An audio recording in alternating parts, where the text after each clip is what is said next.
very important part of why we get the best suppliers on our side.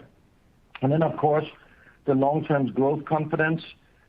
Let's not forget, when you combine the FM29 platform and the FP28 platform volumes, we probably have one of the highest volumes combinations in the industry. We are talking of several hundred thousands of volumes. So already now we're seeing suppliers giving us great deals on various parts of it. By the way, also sharing between the two vehicles and future vehicles. Bottom line, we have turned estimates and targets into reality. We have a clear plan in place for all the 1,600 components that goes into our vehicle. Nearly all of the vehicle costs are now based on hard vendor quotes or contracts and support our previously communicated cost, pricing, and profitability goals. So we will be profitable with this vehicle, even for the price that we are launching it at. And again, that has to do with the amazing volume pricing we are getting, direct to consumer, and just our lean business model. Nearly all of the, one thing I just want to mention as well is a clear execution plan from now until SOP that are fully supported and committed by Magna and all our vendors is another important point why we know we're going to start deliver our vehicles next year. When it comes to talent, we're now fully in execution phase and have the talent in place to execute. We are over 200 people in the company, and they're all of the highest caliber. We do take a little longer to hire people because we want the absolute best. And today there are several hundred Magna engineers working on our behalf as well. Hiring definitely accelerated since January. We added about 10 people per month in Q4 last year and 25 per month so far in 2021. Engineering is in a great place. Now we build our sales and marketing talent, and we've already started to hire quite a lot of marketing people, both here in the U.S. as well as in EU and in Europe. And as you know, California is the best place to attract talent. Now, I feel really good about over 16,000 reservations. One thing, just to kind of give a little comparison, when the Tesla Model S was about 18 months before SOP, Tesla had about 3,400 orders. We're about 18 months before SOP, and we have 16,000 orders. I think that's pretty amazing, specifically if some people say there's a crowded market out there. And on top of that, particularly, we have barely marketed the vehicle. We really start to ramp up the marketing in November when we show the car at the LA Auto Show, where we actually will have quite a few surprises, which I think will add a lot of extra reservation and interest in the vehicle. We expect our emotional design, technology-packed, affordable electric SUV can pull from a very broad addressable market. So we went also out and did actually our own data. We went out and did basically a survey on our reservation holders. And what we can say is that about 70% of our reservation holders actually are driving a gasoline vehicle today. Over 15% drive a non-premium brand, and 50% drive vehicle types other than SUVs. And it comes back to my point that we're not just trying to get or hoping to get people out of an SUV and into a Fisker Ocean. We're already getting people out of their other type of vehicles, hatchbacks, sedans, and into the Fisker Ocean. And I think that's a huge differentiator on our vehicle. When it comes to our portfolio expansion, we are fully on plan for delivering 4 different vehicles by 2025. As you might have read, we have kicked off the PAIR program and completed a binding agreement with Foxconn. This vehicle will be quite unique. It's in great shape for launch in Q4 2023, as we are about 30 months out, and we have already completed exterior design and sourced several key components. This vehicle, by the way, is not just another electric car. This is about creating a revolution. It's about turning everything upside down. We have so many inventions in this vehicle, right from how you load the vehicle. It doesn't have a normal trunk opening. It has a unique way of usability and functionality in the interior you have never seen before. The vehicle itself, I think, is iconic. I personally think is my best design work ever. And I'm super excited about this vehicle. I think we will easily be able to sell more than 250,000 vehicles of that a year. Just wait till you see it. It's just amazing. In terms of the last two vehicles for the total plan of 4 coming together before 2025, we actually already have designed the third vehicle, and the fourth vehicle, we're already in negotiations for something pretty unique about that vehicle as well. So the 4 vehicles actually are on plan. All right. Finally, competition. There's been a lot of talk about competition, and there will be quite a bit, no doubt. But it's important to put it in context. News outlets on Friday noted there will be 12 electric SUVs on the market in the U.S. when we launch the Ocean. And as I said earlier, yes, there will, but a lot of them will be a lot more expensive. They won't look as good. They won't have the type of technology that we have. Let's not forget, again, we are inserting our advanced technology into our vehicles this year because of our very unique development process. That means if you go and buy a Fisker SUV Ocean next year, you will get newer technology than any other car, because any other car you buy next year, that technology has already been chosen several years before. So we are very confident that we will have some of the best technology on our vehicle, and actually we're going to showcase some of it in November at the LA Auto Show. Finally, ESG is something that is one of our brand pillars, and we have published our responsible supplier policy. We are on course in Q1 where we surveyed our workforce to assess where our business can be, and we also have a clear framework, and we are going to come up with some data that I think is going to be quite amazing, but we want to be able to quantify what we mean by ESG. Finally, we are deep into a company-wide study on evaluating the feasibility of a scientifically based, truly climate-neutral vehicle over the midterm, and that's something we're going to talk about a little later. But finally, quite frankly, I will challenge anyone to show me a $37,500 SUV that even comes close to the Ocean. And nobody's been able to do that yet. When somebody mentions another SUV, it's always in another market segment. It's quite frankly, it's never peer-to-peer comparison. Anyway, so thanks, and I'll now turn it over to Burkhard, our Chief Technology Officer, to provide some more detail on our software efforts and a few other cool technical details. Burkhard. Yeah, thanks, Henrik. Yes, software development is a key priority for Fisker. Controlling a major customer-facing aspects of the vehicle software stack is important for several reasons. Let me explain. Number one, it allows us to design and execute a seamless, easy-to-navigate user experience that is fully integrated with our mobile app. And then number two, we can add features, improve performance, and fix customer annoyances and other issues rapidly through over-the-air updates. I've been in the industry for a long time, and no car is perfect from day one of production. We must be able to deploy improvements to vehicles already on the road. Number three, when we identify something that should be changed, we don't want to rely on suppliers to rewrite software, which can take months. We need to own the relevant software stack the customer can see and experience every day, like the user interface and the overall customer experience. And number four, we want to pursue opportunities to monetize product upgrades and other digital data services. So that's the goal. And in order to accomplish that goal, we need to, number one, own the pipe that delivers the data back and forth from the vehicle. We are building our Fisker Software Excellence Centers with programmers and data scientists in San Francisco, Silicon Valley, and India. This includes the pipeline from the car to the cloud and vice versa, over the air updates and edge computing capabilities. So you need to own the cloud where the data is stored. We're building our own Fisker Cloud and have data scientists analyzing data sets to continuously optimize and add features and functions. So as explained, you need to own software in the key domains that impact the customer. Important is to isolate what is important.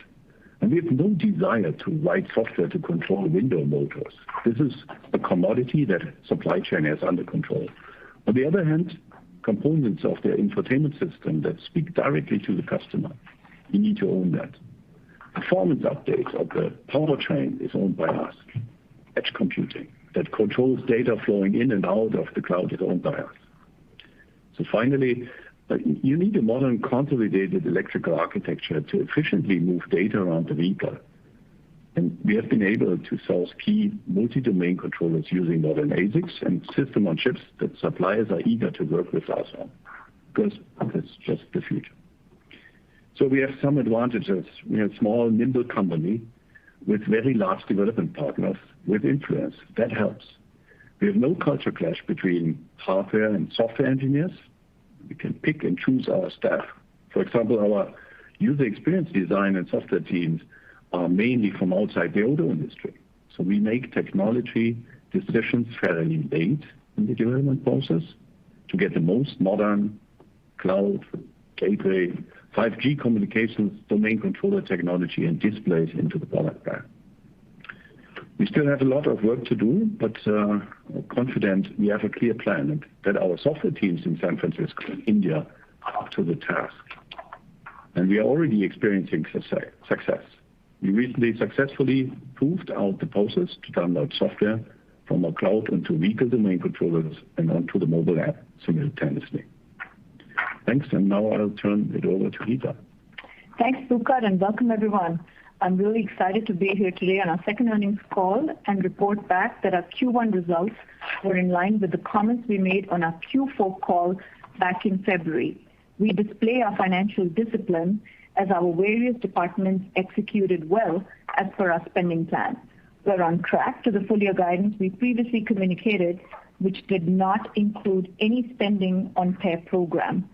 Now, with a binding agreement in place with Foxconn, we are adding $30 million to the midpoint, about 7% increase to overall spending. Our balance sheet remains extremely strong with $985 million cash and no debt, basically flat versus December 31, 2020, as $89 million of inflows came in from warrant exercises.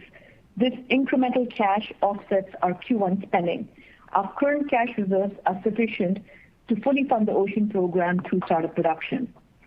And to be very clear, we have no need to raise additional capital in 2021.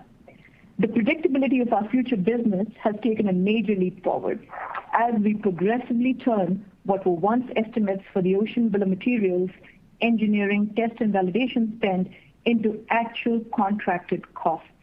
This includes sourcing activities as well as a well-defined timeline and a highly diligent cost schedule for vehicle integration and vehicle assembly. What we have done is institute a very robust sourcing process at Fisker that I lead in collaboration with our engineering and purchasing teams, both at Fisker and Magna, and now at Foxconn, our new partner. Prior to sending RFQs, we have a clear concept and specification for each part, and our cost analytics team has worked with engineering to target what the particular component should cost. This benchmarking activity starts long before sourcing and continues throughout the entire project lifecycle.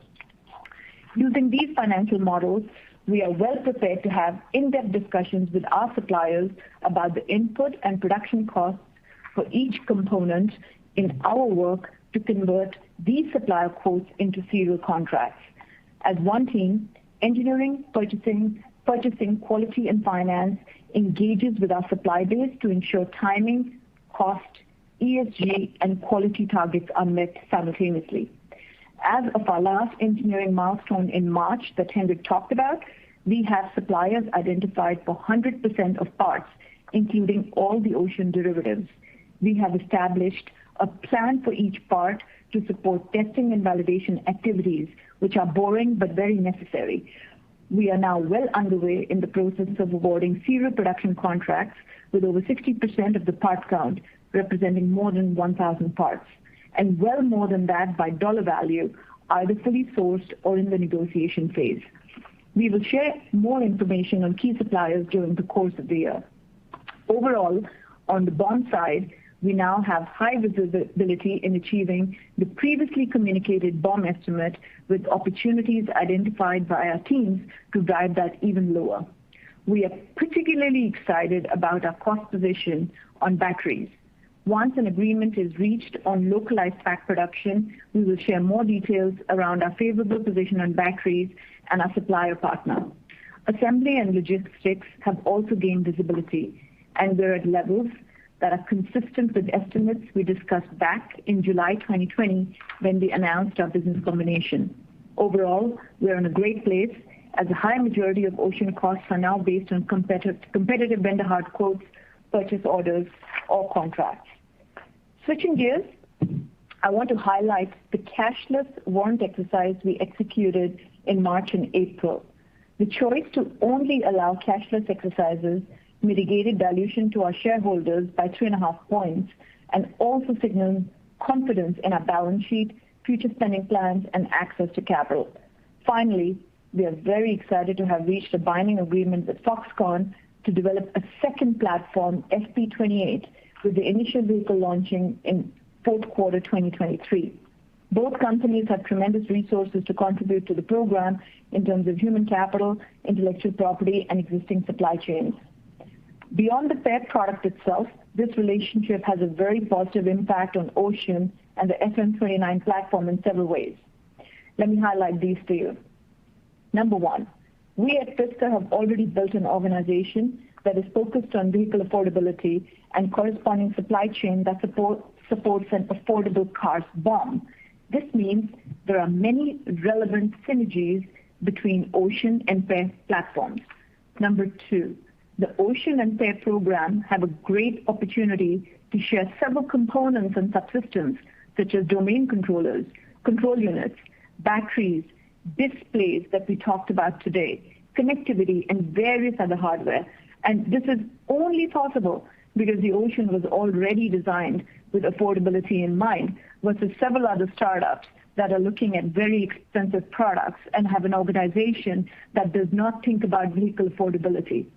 Companies that design $100,000 cars have very limited opportunities to share any parts of bill of materials with an affordable C-segment vehicle, the culture that we are instilling at Fisker. Number three, a deep supply chain and relationships on the Foxconn side are already bearing fruit for our Ocean program. Our nomination of Sharp that we announced this morning for an extremely unique display was a major win that would have not happened without the Foxconn relationship, and is a great example of component sharing between two different platforms and vehicles. We have also gotten assistance from Foxconn on chipset sourcing, which is obviously a very critical component in our current environment. Number four, we now have an opportunity to drive additional cost reductions for the Ocean program throughout volume sourcing due to the added volume of PEAR. The close timing of these two launches at the end of 22 and the other one at the end of 23, and simply the long-term volume opportunity to suppliers of being awarded on those two separate programs. This is going to be one of the most innovative automotive programs, and we are inviting suppliers to participate now, today. Before quickly running through results and guidance, I just wanted to remind everybody of the KPIs that everybody at Fisker is focused on and are measured by. Our overall priority KPIs are number one, a stellar product. Number two, a bill of materials that underpins market-leading gross margins. Number three, start of production on time. And number four, overall program costs, and in that order of priority. These are what my performance metrics are based on as well as every single team member at Fisker. And we remind all our suppliers and partners of these key KPIs that drive Fisker. Now turning to our results and outlook. Our Q1 results were in line with internal expectations and the commentary we provided on the last earnings calls. Operationally, the increase in R&D versus Q4 2020 was primarily the result of increased headcount and initial kickoff of many suppliers that drove initial engineering design and development spending. The reduction in SG&A expense versus Q4 2020 was the result of non-recurrence of one-time costs incurred in the prior quarter due to closing of our business combination. We also reported a non-cash expense associated with the public and private warrants. I just want to remind everybody that our net loss totaled $176.8 million and 63 cents loss per share. However, excluding $145.2 million non-cash, non-operational loss reflecting changes in fair value of convertible equity securities and embedded derivatives, our net loss actually totaled $31.6 million and 11 cents loss per share. As of April 19, these public and private warrants were fully retired and delisted, so we should not see any of this activity in that line item going forward. Our capital expenditures rose meaningfully in Q1 21 to $66 million versus $500,000 in Q4 2020, again in line with expectations as we began meaningful capitalized spending on the Ocean platform. Finally, we also reported some revenue from exciting merchandise sales, but I want to remind all the analysts it's not material and we do not recommend any analyst spend time forecasting it, as we see this as a critical marketing tool and a critical tool for our fans, but we do not see it as an important aspect of any revenue. It is an important aspect for brand building and engagement with our customer base. Turning to our outlook. As noted in the press release, we are adjusting the midpoint of our guidance for overall cash spending by $30 million to the high end of the prior guidance. The guidance now includes estimated spending on Project Bear, which the prior guidance explicitly did not include. We expect the balance of this year's aggregate spending to be roughly steady across the remaining 3 quarters of 2021. SG&A should modestly increase sequentially due to higher headcount. R&D spend will be a bit heavier in Q2 and Q3 than Q4 due to timing of incremental supplier ED&T and our prototype testing and validation program. We would expect CapEx to be somewhat lower in Q2 than in Q1. Now, specifically on the PAIR program, we are using existing resources to define and develop the program. To be very specific, this is our current human capital that Henrik highlighted in his remarks, and intellectual property that Burkhard highlighted we've developed alone or in collaboration with suppliers. The timeline for PAIR is similar to where the Ocean was last year in the second half of 2020. Plus, we are leveraging existing assets and resources that we've developed over the last year. So spending in 2021 is modest. Overall, I'm extremely proud of the entire Fisker team for all the accomplishments we have in 2021 and the plans we've established to execute a fantastic, profitable product on time and on budget. We're now happy to take your questions. Lee, could you queue up the analysts, please? Certainly. At this time, if you would like to ask a question, simply press *1 on your telephone keypad. Again, to ask a question, please press *1 on your telephone keypad. Your first question comes from the line of Adam Jonas from Morgan Stanley. Your line is now open. Thanks, and good afternoon, everybody. So, Geeta, I caught a comment. I might have misheard you when you said that you were moving into contracts for 60% of the parts on the Ocean, and I think you said that represents over 1,000 parts. How many parts are in this car? Over 1,600 parts, Adam. That includes obviously all the systems, and they may have additional subsystems, but it's about 1,600 including subsystems. I'm curious how that compares to other vehicles you think that it would be going up against in terms of complexity. Seems like a very low number, although I know there's some definitional noise there. It's really comparable. It's on a similar level. So we've reduced a couple of components in the electronics side, but in general, you could actually say that's a similar value compared to others. Okay, great. And I appreciate the deal on the sharing between FM29 and FP28. You called out some parts. I didn't know if it was, if by order of magnitude, the value of those parts, what we're thinking about. Could it be something substantial like 20 or 30% or closer to 50%? I think you mentioned sharing a battery, but just wanted to kind of get a sense in dollar terms among a range, how much you think you could share between those two platforms. Because obviously the battery is a major part of the vehicle. Mm-hmm. So is the innovative screen that we're developing together with Sharp. And then there's a few other things as well. So I would definitely say it easily will be over 30% in terms of value. Okay. And just a final one for me. There's so many great things to ask, but last one for me. When we finalize the JV ownership structure or details about the JV itself beyond the binding agreement with with Foxconn and Honhai. I'm wondering if you could give us a sense of timing of the details behind that binding agreement. Thanks. Hi, Adam. As you can imagine, in a program that is so complex as the PAIR program, we are taking into consideration intellectual property. We are taking into consideration tax. Also, this program needs to be a global program. So we're looking at all possibilities. At this point in time, we haven't said whether this is a joint venture or both companies will continue its operations as they are, and we'll look at a more commercial way or commercial contractual way of investing and sharing profits. So at this point in time, we are weaving through all the complications of tax and IP, but we do have a path forward, and we hope to share that in the coming months. Okay, Geeta, then just because you're so efficient at answering, I'm going to slip one more in here for you. I believe when you presented the Ocean timing at the time of the earlier this year, our understanding was that a company was fully funded through the end of 2022, again, excluding PAIR. You mentioned no need for additional capital this year, but I imagine there could be quite a big inflection in spending next year. Could you say the company is fully funded through launch of PAIR, or is that a totally different situation now, and we need to see how those capital commitments play out into next year? Thanks.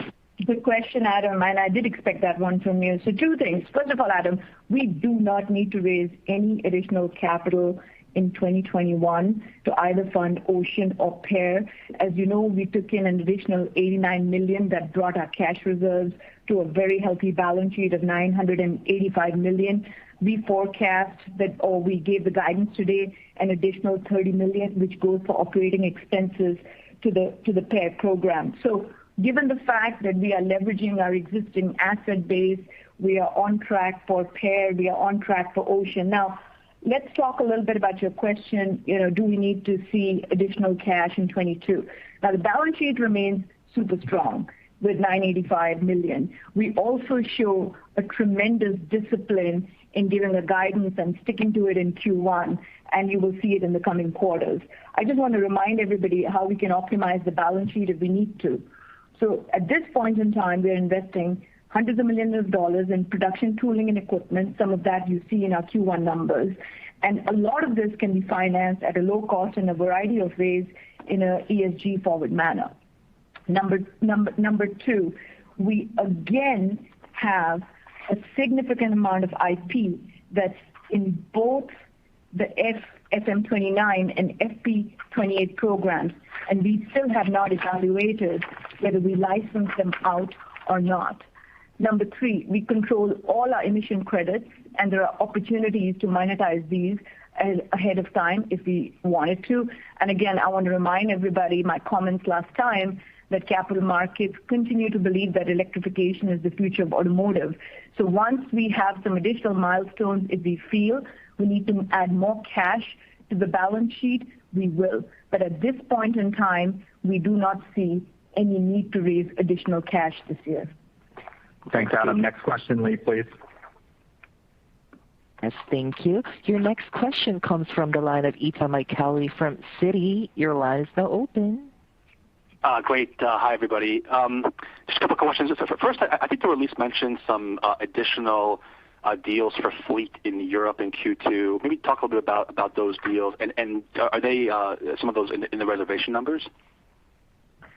Yeah, so we actually hired a specific person over in Europe to pursue the fleet deals, and we are pursuing the top 100 companies in Europe with the highest ESG goals that actually want to go fully electric. And I think we will be announcing some interesting deals here in the near future. It's a little too early to talk about it right now, but I see an incredible positive trend because when you look at the European market in our segment of vehicle, about half of all vehicles sold in Europe are actually fleet deals. And our vehicle is perfect position for that. So I'm pretty excited about the forecast of that, and I think you're going to see some significant upside already this year. That's helpful. Just as a follow-up to two product questions. First, on the Ocean, any update on when we'll see, or you will launch the kind of full configurator for all the trim combinations? And then secondly, on the FP28, anything you could share in terms of targeted range and performance for the starting price? Yeah, so on the Ocean, we are sort of waiting until November because we got some pretty significant news on technology that we're going to show it on the Ocean at November at the LA Auto Show. So we have decided to actually make that coincide with our app and website update, where you then be able to fully configure the vehicle colors, option packages. We'll announce details of specification, details of the pricing, and everything is pretty much in line with our forecast. So you'll unfortunately have to wait until November, but it really is born out of the fact that we added some new technology features in the vehicle that we think is going to really put us way ahead of the competition, so we don't want to show that too early. When it comes to the PAIR program, as I mentioned, this is kind of a really revolutionary program. The reason we are working with Foxconn on this is because we truly want to create a revolutionary vehicle, and that's something that doesn't happen often in the car industry. And the point with this vehicle is trying to see if we can reimagine what a vehicle should be for the future consumer. And I see personally a lot of trends that will change significantly over the next 3 to 5 years that I think this vehicle can cater to. First of all, I think people are going to move away from the traditional segmentation of vehicles, and we see it already with the Ocean, where more than 50% of the people who's ordered the Ocean are coming from other vehicle categories, which is kind of unique. I've been in the industry for 30 years, and when you develop a vehicle, you always look at your main competitors, and you get 95% of your customers from those. That's not the case with the Ocean. So because of that, we are specifically targeting the PAIR as almost like a non-segment vehicle that could take customers away from any vehicle of any type. And because of that, you need to have a vehicle that also then basically introduces some completely new innovative features that nobody else have, but everybody will desire. And I'm sorry to kind of use this very typical example, but that's exactly what happened with the iPhone when it came out. It was the first phone that was a small computer with no buttons, and it attracted people from Motorola, Nokia, and every other phone maker, BlackBerry. The last that held out even with that went to Apple, and of course now you have Samsung, etc. But the point of this vehicle is exactly to do that, and I can't imagine anybody better than Foxconn to do that. In terms of specification, absolutely no. I don't want to give away to the competition what we're thinking, because this is so radical. It's a complete departure away from today's thinking of making a car. I personally had to get completely out of my little car box and think about how would a tech company design a vehicle rather than how would a car designer or a car company design a vehicle. Thanks, Itay. Next question, Lee. Thank you. Your next question comes from the line of John Murphy from Bank of America. Your line is now open. Good afternoon, everybody. Maybe just a quick follow-up to that. Henrik, as you're developing a revolutionary new product in the industry, $30 million in spending this year seems like not a lot of money. Could this cost a lot more money in the future for both yourselves and Foxconn? And how should we think about program costs for this? For something that's very revolutionary, that sounds very inexpensive.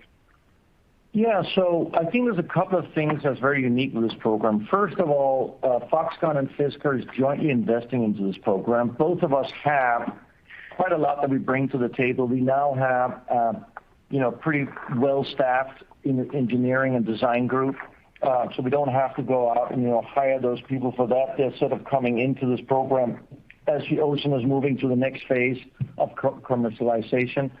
And then you have Foxconn, of course, that has an immense supply chain. And here's what I think a lot of people, what nobody's talking about. The fact is that as we move from gasoline vehicles, which have been perfected over 100 years, we move from gasoline vehicles into electric vehicles. That's only part of the story. We're actually moving into vehicles which theoretically are computers on wheels. Now, who would be the best supplier in the world to supply the most cost-effective, highest quality components for your computer or your smartphone? Probably Foxconn. They have one of the biggest supply chains of electronics in the world. I have been amazed when I've seen the pricing for some of these components. I mean, I couldn't even imagine, because the pricing is so different what I'm used to in the car world. And that's why we're going to be able to make a vehicle for less than $30,000.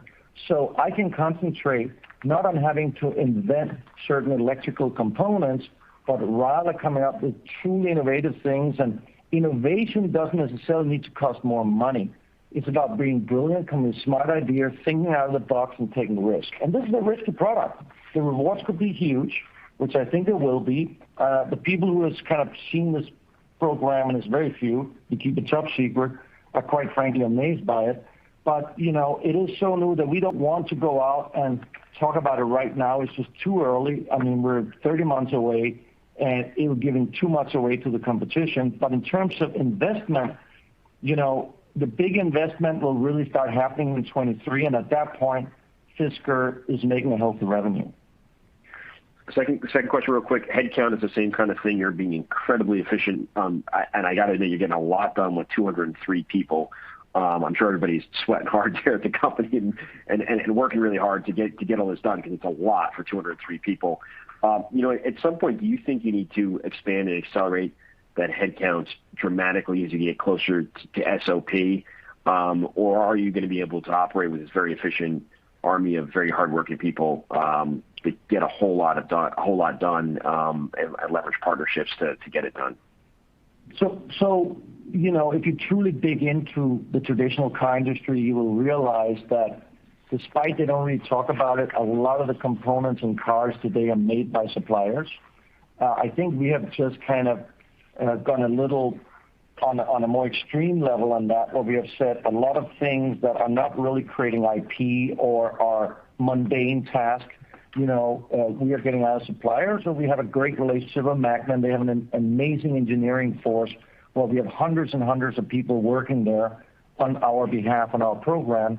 Of course, we keep expanding, and that's why I said I can see us adding quite a lot of development people. But we're trying to avoid is hiring fillers. I know some companies out there are really excited about announcing when they've hired 1,000 people, and maybe half of them, 500, are just fillers. But we don't have any fillers. We don't want any fillers. Buka doesn't even have a secretary. Sometimes he uses me, but the truth is that we are just so efficient that I'm myself designing the cars. And I think that's, again, innovating doesn't come. If I give you 1 million people, doesn't mean you're going to come up with an amazing idea. Einstein and a few others did it pretty much by themselves. So, I'm not worried about that. I think, of course, as we get out to the market, we're going to hire a ton of marketing and sales people. We're going to have people standing in our experience centers explaining our vehicles, but that's still about 18 months away. Until then, we're really just hiring a lot of brilliant engineers, software engineers, really smart people that helps create innovative products. Hey, John, this is Geeta. I just want to highlight a little bit about our asset-light model, and your question is actually quite good because it kind of answers the fundamental philosophy of the company, which is the platform sharing, the FFPAD process. So I just want to remind that we start our programs with something called platform sharing, and as a result, we're not developing every single component in the car from scratch. So you don't need to have an engineering talent that is designing and engineering every single component. If you don't do that, you don't need to have a corresponding purchasing team or a corresponding SG&A staff. So platform sharing is really critical for that lean asset light. The second part I want to highlight, in both the programs, we are co-engineering. So we do have a staff at Magna that supports the engineering programs. The third part I want to highlight, whilst we talk about direct staff at Fisker, we also have a huge pool of indirect and direct labor on the books of Magna Steyr. where they will be building our car. So there will be thousands of people who will be building our car at Magna Steyr, same at Foxconn. And then finally, as Henrik alluded to, we are ramping up our sales and service staff both in Europe and US. So yes, we will ramp up, but in the right manner. We would not have staff that is, like Henrik said, fillers, but they are every day adding incremental value. Thanks, John. Lee, I'm just going to jump in. We took some questions from the Say Technologies platform over the last couple of weeks from retail investors. I want to ask a couple of those. The first one is there are actually several highly voted questions on chip supply and how Fisker plans to secure supply commitments in this area. Burkhard? Yeah, happy to take that. So the so-called chip shortage is a difficult challenge for the industry, but it's not really a shortage. It's the result of a choice by the chip industry to repurpose capacity towards higher value consumer electronics chips and just away from low margin legacy automotive microcontrollers in, let's say, 28 nanometer nodes and higher. So the general industry is that this situation will work itself out over the next 12 months. But even if it doesn't, we see a few reasons I will be less impacted than most, if at all. But let me explain. Number one, we had the luxury of finalizing the concept phase for the Ocean with full knowledge of the situation to our own contacts and our own partners. This allowed us to make design and supply chain choices that focused our needs to areas of supply chain with ready supply for chips. For example, we are resourcing the vehicle control module chipset through our partner Magna. Another example is in displays, where our supplier Sharp is designing the components right now and sourcing semiconductors based on what is readily available. So number two, we always have planned an electrical and compute architecture that is more centralized. We are focused on high-performance domain controllers based on most modern SoCs. So this includes then our ADAS, its sensor set with a Mobileye vision systems, the solid-state 4D radar sensors, powertrain VCU, 5G connectivity module, and these chips are not in short supply. So finally, and probably most importantly in comparison to other startups, is our partner network. With Magna and Foxconn financially invested in our ability to satisfy demand, we have two partners with deep influence and a vested interest in ensuring supply commitments for all components, not just chips. We've already seen multiple instances where this has helped us. Thanks, Burkhard. Next question is, do you have a definite date to begin production of the Ocean? What's your plan to show early prototype versions of the vehicle? And what government subsidies do you anticipate? Yeah, absolutely. We have very high confidence, as I mentioned earlier, in our Q4 2022 SOP next year. In fact, the actual SOP date is November 17th next year, if you want to have an exact date.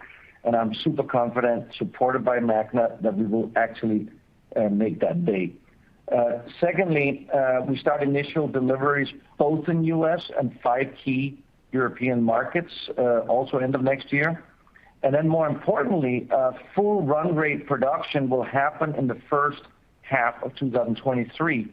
That's something that no other EV startup's ever done. And I think, quite frankly, it will only be possible with somebody like Magna. In terms of demonstrator vehicles, I mentioned already we'll show first production vehicles in November. We are planning then to show it in Europe shortly, beginning of next year. And then in Q1 next year, we'll actually get the first journalists and some analysts in the vehicles and drive them, our first demonstrator vehicles. And quite frankly, both Burkhard and me, we already drove our powertrain. It's unbelievable, the powertrain. It actually makes you feel like a Formula One driver because we have some really unique electronics in this powertrain that allows you to handle this vehicle on the limit in such an amazing way. I can't wait for people to try it. It's unbelievable in this price class. So I'm super excited about it. And again, remember, our vehicle starts at $37,500 here in the U.S. Now, finally, in terms of subsidiaries, we believe we are eligible for all the subsidiaries that are available, at least the way it is today. And that includes in Europe. And just to give an example, in Germany, with subsidiaries, our vehicle will be priced below 32,000 euro. Now, for anybody on this call, you go and take a look at what you get for 32,000 euro in Germany, and that's including Mehrwertsteuer, which is sales tax in Germany, which is pretty high. So that's an incredible competitive vehicle, and that's why Germany is one of the first countries we're going to launch in Europe as well, and where we got a lot of orders from already, a lot of reservations. Okay, one more retail question, and then we'll get back to the analyst queue. Fisker is now one of the most shorted stocks on the market. Does the company have any plan to help protect shareholder value against short selling and manipulation? Absolutely. We are only thinking of long-term shareholder value. Now, the challenge is there are so many new mobility and EV companies that are using the SPAC method to raise capital, as we've seen in the last few months, and several companies along the way have changed their strategies or targets. Now, not only is this casting doubt on all EV players, it is also putting everyone in the same bucket. The only differentiator is execution and the ability of an experienced and dedicated company like Fisker to deliver quarter on quarter. And we are doing exactly that. Just want to remind everybody that we knew we needed to raise $1 billion, and we did exactly that to de-risk whilst we're not generating any revenue over the next few months. Number two, our original targets are still intact. Our original business model has not changed. We have not changed goalposts and are now based primarily on contracts, not just estimates. Number three, we have kept true to our asset-light business model in a positive way by signing 2 partners to be able to deliver the cars we planned for in our original filing, which is why we have the ability to forecast an updated guidance on the PEP program. Number 4, in 2021, our milestones, delivery and spending very much on target with our guidance. We are disciplined. We are an experienced management team that knows what it's doing. So credibility does not happen overnight. And we intend to continue to put out our proof points that we're not part of this crowded startup, inexperienced EV space, and it is no doubt it will be reflected in our stock price in the medium and in the longer term. We care for all our stakeholders, and we are building the company for long-term success. I just want to add something what Geeta just said. I know that there's some hedge funds that needs to go out and do some shorting, but I actually feel sorry for the people who's invested in those, because it's clear that some of those shorts, they just are very superficial. They don't have deep knowledge of how complex the automotive industry is. And I think if you spend a little bit of time understanding our business relationship with Foxconn and Magna, you will quickly understand that you stand to lose a lot of money if you short against Fisker. But hey, that's my opinion, and I hope we can prove everybody wrong. Okay, thanks, Henrik. Lee, can we go back to the analyst queue for the last few minutes? Yes, certainly. And everybody, please limit your question to 1, please. Thank you. Moving on, your next question comes from the line of John Lopez from the Vertical Group. Your line is now open. Hi, thanks so much. I'll hold it to 1, but I'm going to do a 2-parter if that's okay. I apologize. But I wanted to push or dig in a little bit more on powertrain and batteries specifically. So sort of part A here, are you, just to make sure I'm clear, you're comfortable with commitments, both pricing and volume on the sell side, not just through the initial production launch, but all the way through the full volume ramp in 2023? Can you speak to that for a second? And in the second part, just to throw it in, you've talked about comfort in up to 350 miles of range on the higher trim versions, models of the Ocean. I'm wondering if you can just talk for a second about any sort of range dispersion. As we get closer to the base model, are you willing to start talking to us a bit about range, what it might look like there? Thanks very much. Hey, I'll take the first part of the question. So what excites me about our powertrain is 3 things. First of all, we have very high quality suppliers. We're not ready to reveal their names yet. We want to keep it a secret a little bit, but both our partners, suppliers, vendors are our partners on the Ocean program and will be partners on the PEP program. Really, really excited. They are committed. They know in Fisker they have a long-term partner. Second thing, yes, our partners are committed. We are in the testing phase. We are not just in a concept phase on PowerPoints. We're actually in testing phase. We're testing both for the systems on their own, so we are testing dummies, we're testing the systems on their own, and we have plans for testing in vehicle systems, so different mules, different prototypes, the PTOs, pre-PTOs, all of those. And then finally, the third thing that really excites me, it's actually the pricing. I think we are at such a good pricing for both the systems, which is in fact at par as some of the tier one OEMs, and we are fully sourced for both the cells and the drive units. Now, I believe on the batteries, we are at a cost position which is very competitive at the cell levels. The places where I see a further cost down opportunity, which will make us extremely competitive, is in pack assembly as we finalize our vehicle integration, testing, and validation. But we will reveal more information on both cell and pack infrastructure in due course once we finalize our localization. I also want to remind everybody that for Ocean, we are looking at Europe, and of course for PAIR program, we are looking at US, and both our partners are geared up for both these locations. On range, I'll pass it on to Bukal. Yeah, so we believe the 350-mile target for the high-end powertrain is very likely because that is what our virtual powertrain modeling is telling us. And we are able to simulate EPA test cycle, and now that the powertrain is fully sourced and spec'd out with all the variables and efficiency rates that we know will be there in production version. So plus, because we completely act as one team and all the non-powertrain engineering groups are well aware, definitely a plan to achieve the aerodynamics and weight targets required to achieve our goals in range and acceleration. So physical testing with production intent components begins later this year. So, but bottom line is we have challenging targets, but our modeling and our plan is saying we can achieve them with high confidence. Maybe I can just add to this that when we showed our vehicle originally in beginning of 2020, we had estimated 250 to 300 mile range. And again, that comes back to the point we were able to put newer technology in the vehicle, which is driving up it close to 350. In terms of our base car, it hasn't changed. Like I said, 250 to 300. So the base car will be closer to 250 miles. But I think you will see two types of people in the future. Those people who are okay with carrying around an expensive battery, want the range. And I think you're going to see people who realize that most of the daily commute is 30, 40 miles, and they don't really need to pay for a giant battery pack or carry it around.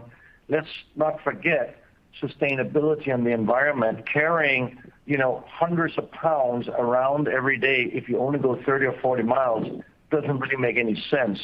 So we really see two types of people here ordering our vehicle, those who probably have a lesser need for super long range, and then those who have need for super long. But the super long, or what we call it the ultra long range, is available both in the medium and the top version. So only the base version will have slightly less range, but more than adequate, and I think more than most vehicles in the segment. Great, thanks, Henrik. Let's try to squeeze one more question in, but it has to be pretty efficient. Thanks, Lee. You're welcome. Your next question comes from the line of Jeff Osborne from Cowen and Company. Your line is now open. Hey, man. Henrik, all of your comments are about the $37,000 vehicle, but the medium-term operating model for the company suggests that the prices will be up in the mid-50s to 60,000. So I didn't know what level of comfort you have that some of the features that you'll be showing at the LA Auto Show and other performance features will be actually what the consumer wants, just especially given in response to your question about environmentalism and the limited range that people need. Yeah, I'm fully confident. We have not changed any of that course. In fact, only our top vehicle will be over 50,000. I think you'll be very surprised with our first two vehicles. In fact, we have scrapped the base, and we call now the base the Sport model, and the second vehicle is the Power Sport. And, the Power Sport will also be under 50,000. So we are very comfortable with the equipment we have in the vehicle. We're going to be able to offer additional things with over-the-air updates. But I don't think there's any car out there, any vehicle that's even close to compete with what we are offering. Across the range. Okay, thanks, Jeff. We're out of time. So Lee, can you close out the call, please? Thanks everybody for your participation. Thanks for your interest in Fisker. We really appreciate it. Thank you very much, everybody. Appreciate it.